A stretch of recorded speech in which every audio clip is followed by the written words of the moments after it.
Assalamualaikum warahmatullahi wabarakatuh. Perkenalkan, nama saya Wika Rianti dari kelas 4C, jurusan PIAUD dari kampus Universitas Islam Negeri Surakarta.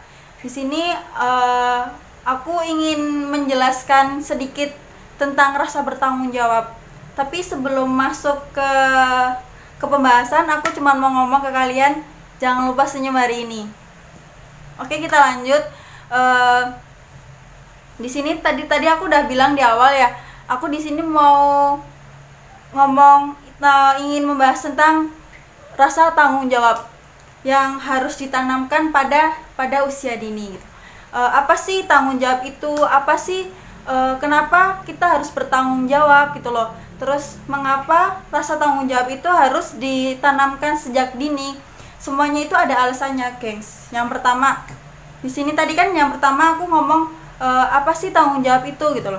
Rasa tanggung jawab itu adalah rasa yang menanggung segala sesuatu yang telah terjadi atau yang sudah dialamin. Terus aku tadi bilang mengapa kita harus bertanggung jawab atas diri kita sendiri. Ini guys, karena tanggung jawab itu adalah ciri manusia yang berbudaya atau beradab. Lah, terus manusia yang merasa bertanggung jawab karena ia melakukan sesuatu yang berakibat baik atau buruk baik buruknya perbuatan itu, dan menyadari pula bahwa pihak lain memerlukan pengabdian atau pengorbanan. Terus tadi aku juga bilang kenapa sih rasa tanggung jawab itu harus ditanamkan sejak dini gitu loh. Memang anak usia dini tuh dimana masa-masa mereka tuh masa-masa bermain ya guys.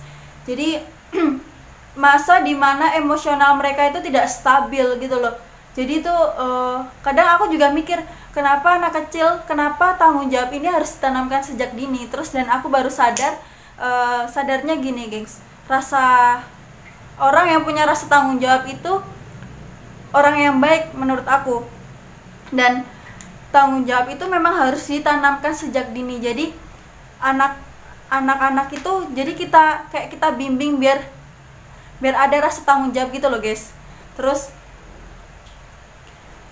tanggung jawab itu hal yang baik dan memang perlu sejak dini itu harus ditanamkan rasa tanggung jawab. Dan gimana cara kita menanamkan rasa tanggung jawab itu untuk anak. Yang pertama, kita tuh kayak apa ya guys, kayak ngasih pemahaman gitu loh. Oh iya, terus cara menstimulus anak biar memiliki rasa tanggung jawab itu ada 2 metode. Yang pertama, metode pembiasaan.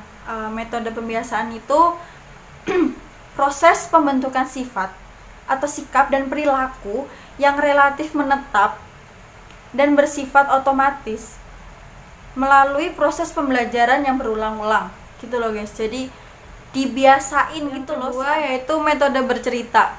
Metode bercerita ini sendiri adalah proses atau suatu kegiatan yang dilakukan secara lisan, yang disampaikan kepada orang lain atau disampaikan kepada anak usia dini dengan alat tentang apa yang harus dia sampaikan. Jadi itu kayak wayang-wayangan, bisa pakai wayang-wayangan menyampaikannya, bisa pakai boneka jari. Terus cara untuk menanamkan rasa tanggung jawab terhadap anak usia dini. Yang pertama, kita langsung aja ya guys. Yang pertama, kita kasih pemahaman kepada anak tentang kenapa kita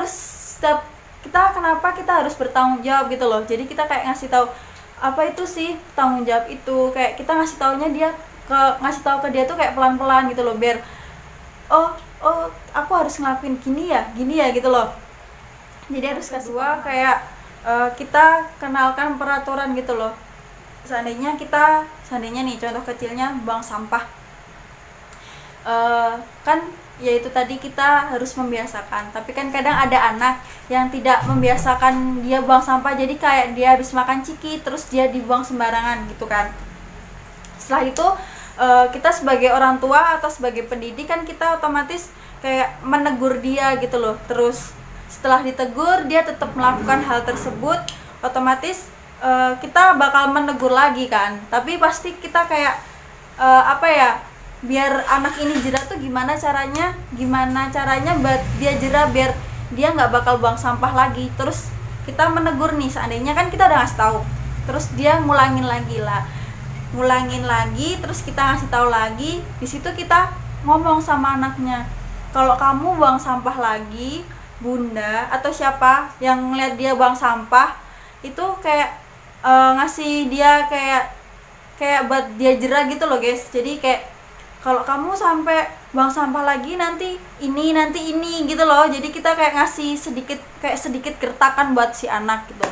Terus yang ketiga kayak tanggung jawab itu kan dari hal yang kecil gitu loh. Ya dari tadi itu buang sampah kan memang kayak terlihat sepele gitu loh buang sampah itu, tapi kan kalau setiap hari si anak buang sampah sembarangan dan itu tuh bakal terbiasa sampai dewasanya dia bakal buang sampah sembarangan gitu loh guys. Jadi dari hal kecil kita sudah menanamkan bagaimana rasa tanggung jawab itu. Terus yang terakhir kita kayak ngasih ke anak itu kayak papan kegiatan gitu loh guys. Kayak di belakang aku ini ada beberapa gambar. Aku ambil satu gambar bangun tidur. Lah, di sini kenapa aku ngambilnya dari kegiatan anak, dari kegiatan sehari-hari anak, karena dari hal yang dari hal yang biasanya dia lakukan kan gitu kan. Kayak buang sampah tadi itu kan dia kayak tanggung jawab juga gitu loh. Kenapa aku di sini memaparkan kayak papan kegiatan harian? Karena menurut aku bangun tidur itu, setelah bangun tidur tuh dia kayak harus ada rasa tanggung jawabnya gitu loh guys. Kayak habis bangun tidur tuh ngapain gitu loh anak, harus kayak melipat selimut walaupun si anak itu masih kecil, tapi kan kita biasakan dari kecil itu kayak dia harus bisa merapikan tempat tidurnya. Terus habis merapikan tempat tidurnya kan dia kayak punya tanggung jawab lain, yaitu kayak mandi, mau berangkat sekolah gitu. Jadi tuh kita sebagai orang tua dan papan kegiatan ini sangat bermanfaat banget buat teman-teman di rumah yang udah punya anak atau punya adik. Jadi kayak papan kayak gini tuh kayak buat dia tuh dia bakal tahu gitu loh guys. Taunya gini kan, di situ kita ada papan, terus ada kegiatan-kegiatan seperti ini. Lah dia itu pasti bangun tidur pasti dia bakal cari gambar bangun tidur. Lah di situ pasti dia juga mikir, habis bangun tidur aku ngapain lagi ya, hal apa yang harus aku kerjakan. Dia di situ itu bakal berpikir gitu loh guys, punya rasa tanggung jawabnya itu bakal keluar. Dan seandainya ada salah satu kegiatan yang ada di papan belum dikerjakan, pasti dia bakal melakukannya. Karena apa? Sudah terbiasa gitu loh guys gitu.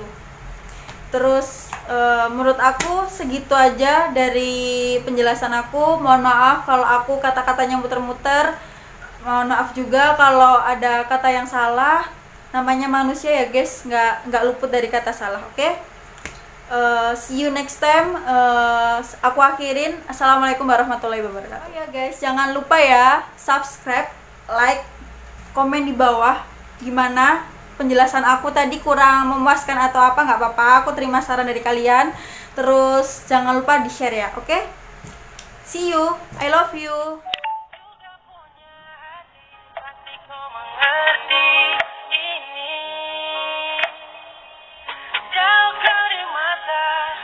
Hanya tenang di hati.